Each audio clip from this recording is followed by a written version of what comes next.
नमस्कार। G23 stories channel पर आपका सादर अभिनंदन। आज की भाग दौड़ भरी जिंदगी में सभी व्यक्ति सुकून से जीवन जीना चाहते हैं। तो आइए एक ज्ञानवर्धक एवं मनोरंजन से भरपूर कहानी को सुनते हुए सुकून के कुछ पल व्यतीत करते हैं। आज की कहानी का शीर्षक है विचित्र साक्षी अर्थात अद्भुत गवाह। यह कहानी बंगला भाषा के मूर्धन्य साहित्यकार श्री बंकिम चंद्र चटर्जी द्वारा न्यायाधीश के रूप में दिए गए फैसले पर आधारित है। कभी कभी न्यायालय में ऐसे विचित्र मुकदमे आ जाते हैं कि वहां झूठी गवाही के आधार पर निर्णय देने की अपेक्षा बुद्धिमान न्यायाधीश अपने बुद्धि के बल का प्रयोग करके ऐसी युक्तियों को अपनाते हैं जिससे वे दूध का दूध और पानी का पानी करने अर्थात सच्चा न्याय करने में सफल होते हैं। इस कहानी में गवाह अर्थात साक्ष्य के अभाव में विद्वान न्यायाधीश ऐसी ही एक युक्ति का प्रयोग करके न्याय करने में सफलता प्राप्त करता है। तो कहानी इस प्रकार है। किसी निर्धन व्यक्ति ने बहुत अधिक परिश्रम करके कुछ धन कमाया और वह अपने बेटे को एक महाविद्यालय में प्रवेश दिलाने में सफल हो गया। उसका बेटा वहीं पर छात्रावास में रहते हुए अध्ययन में लीन हो गया।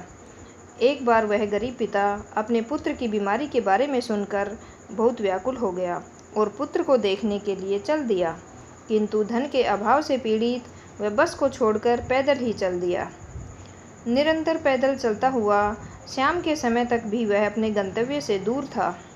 रात्रि का अंधकार फैल गया और निर्जन प्रदेश में पैदल यात्रा करना कल्याणकारी नहीं है, ऐसा विचार करके वह पास के ही एक गांव में रात्रि निवास करने के लिए किसी गृहस्थी के पास गया और दयालु गृहस्थी ने उसे आश्रय भी दे दिया।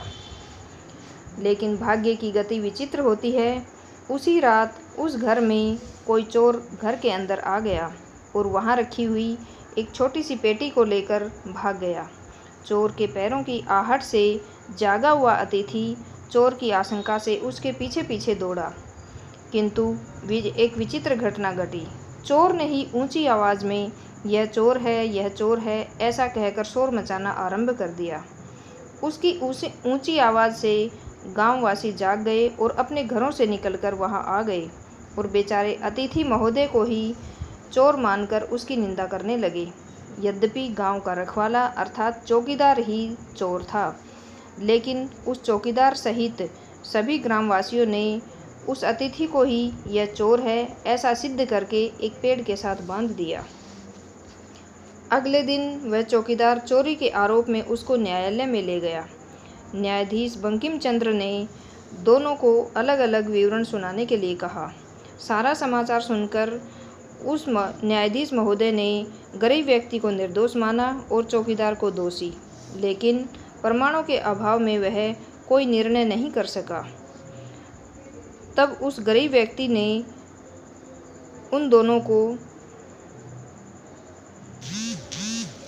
न्यायाधीश महोदय ने उन दोनों को अगले दिन उपस्थित होने का आदेश दिया।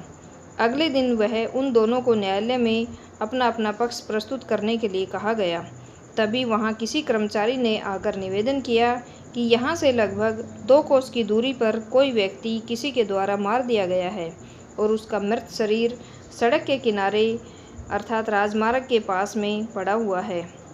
आदेश दीजिए न्यायाधीश महोदय, क्या किया जाए। न्यायाधीश ने उस चौकीदार और उस अभियुक्त दोनों को उस शव को न्यायालय में लाने का आदेश दे दिया। आदेश पाकर के दोनों वहां से चल दिए और वहां पहुंचकर लकड़ी के तख्ते पर रखे हुए कपड़े से ढके हुए शरीर को कंधे से वहन करते हुए दोनों न्यायालय की ओर चल दिए। चौकीदार हष्ट पुष्ट शरीर वाला था और अभियुक्त बहुत ही कमजोर शरीर वाला था। इतने भारी शव को कंधे से ढोना उसके लिए बहुत कठिन था और वह भार की वेदना से रोने लगा। उसकी रोने की आवाज़ सुनकर चौकीदार खुश होते हुए उसको कहने लगा, अरे दुष्ट, उस दिन तुमने मुझे चोरी की गई पेटी को ले जाने से मना किया था ना, अब अपनी करने का फल भोगो। इस चोरी के अभियोग में तुम 3 वर्ष की जेल की सजा भी प्राप्त करोगे। ऐसा कहकर वह चौकीदार जोर जोर से हंसने लगा। जैसे तैसे किसी प्रकार से दोनों ने शव को लाकर एक चबूतरे पर रख दिया। न्यायाधीश महोदय ने पुनः घटना के विषय में बताने के लिए आदेश दिया। जब चौकीदार अपना पक्ष प्रस्तुत करने लगा तभी एक आश्चर्य की घटना घटी। उस शव ने अपने ऊपर ओढ़ी हुई उस चादर को हटाकर न्यायाधीश महोदय को नमस्कार करके निवेदन किया, मान्यवर, इस चौकीदार ने मार्ग में जो कहा उसका वर्णन करता हूँ। इसने कहा, तुमने मुझे चुराई गई पेटी को ले जाने से उस दिन रोका था, इसलिए अपनी करनी का फल भोगो और इस चोरी के अभियोग में तुम 3 वर्ष की जेल की सजा भी प्राप्त करोगे। इस प्रकार की विचित्र गवाही पर न्यायाधीश महोदय ने चौकीदार को जेल की सजा का आदेश देकर उस गरीब व्यक्ति को सम्मानपूर्वक रिहा कर दिया। इसलिए कहा गया है, बुद्धि की संपत्ति से संपन्न मनुष्य नीति और युक्ति का सहारा लेकर कठिन से कठिन कार्यों को भी खेल खेल में ही कर लेते हैं। कहने का अभिप्राय यह है कि बुद्धिमान व्यक्ति कठिन से कठिन कार्यों को भी अपनी बुद्धि के बल से आसानी से संपूर्ण कर लेते हैं। धन्यवाद।